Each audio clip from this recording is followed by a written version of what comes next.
Welcome to the Wealth Studying Podcast. This is episode 512. Today is March 12th, 2026. I'm your host, John Pugliano. I'm also the founder and money manager at investablewealth.com. Well, hey, I know the headlines are full of negativity about the war in Iran. Let me give you a contrarian, cynically optimistic viewpoint from my perspective.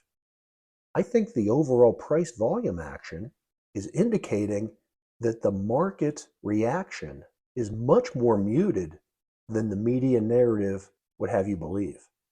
For example, yes, the price of oil, again, does go up on days there are major attacks.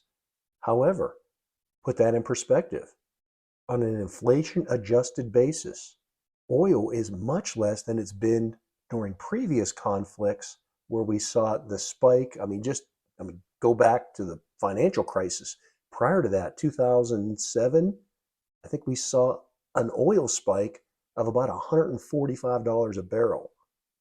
Now factor in 18 or 19 years of inflation into that, and where would that put gasoline prices today? And beyond that, as I record this, stock market down, S&P down maybe 1.3% today alone. But on a year-to-date basis, right, over the last 3 months, S&P's only down 2%.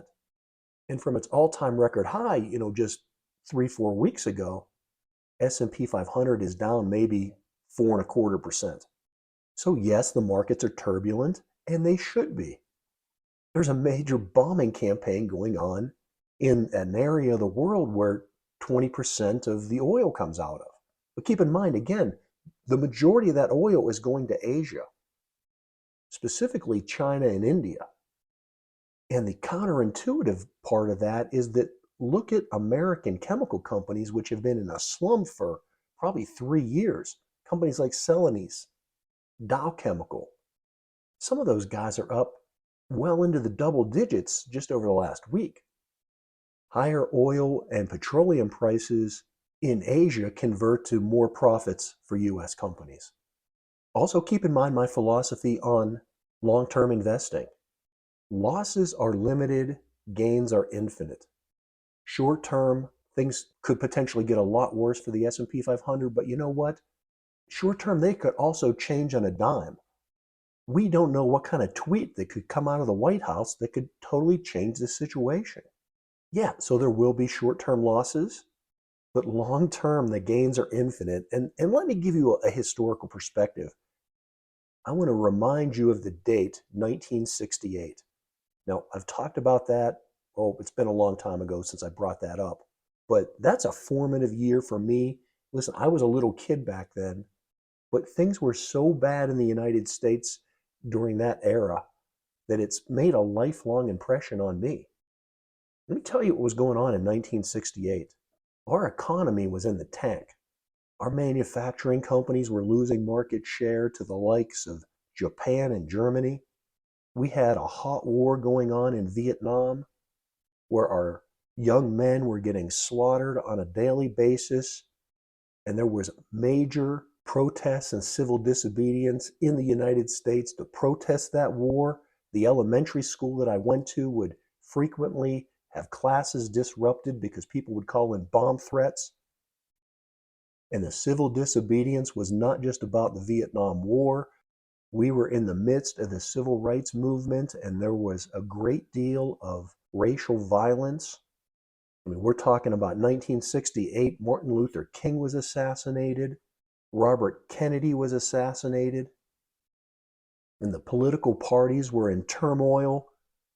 It was that year the Democratic National Convention in Chicago had a major riot, and problems were not just all with Vietnam or in the U.S., they extended to Europe.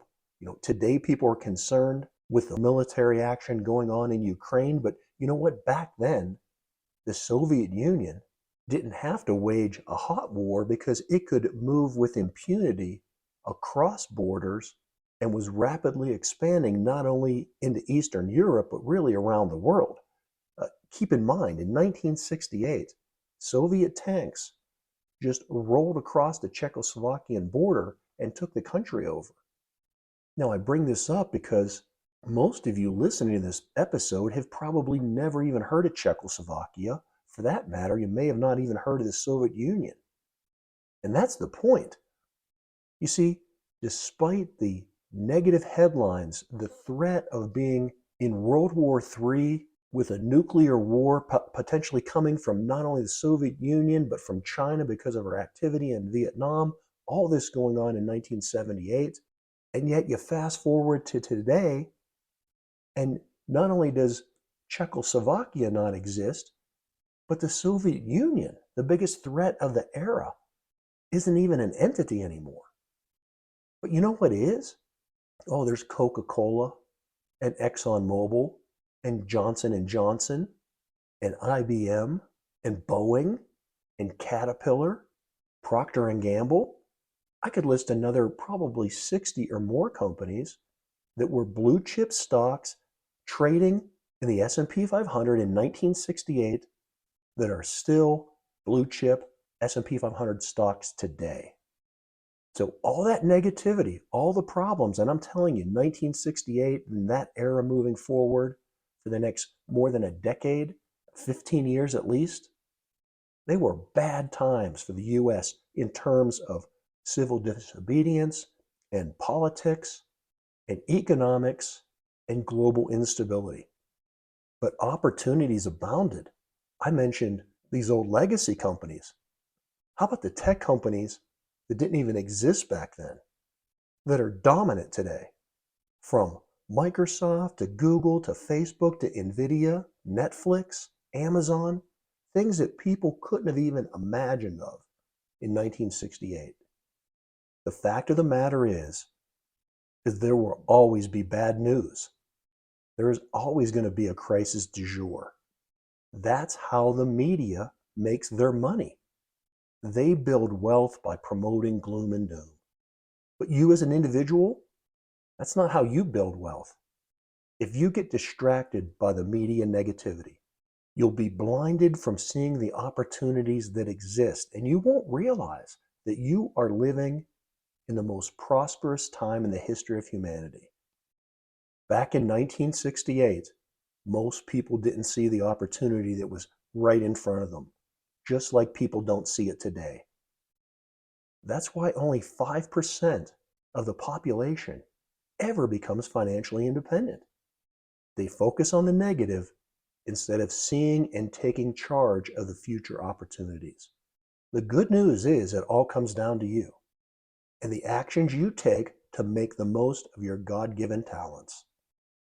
Now, if you're still listening to this episode at this point, you may not yet be in that 5%, but you at least have the potential, because all the naysayers quit listening, 30 seconds in. So keep your chin up, ignore the headlines, and go make some money.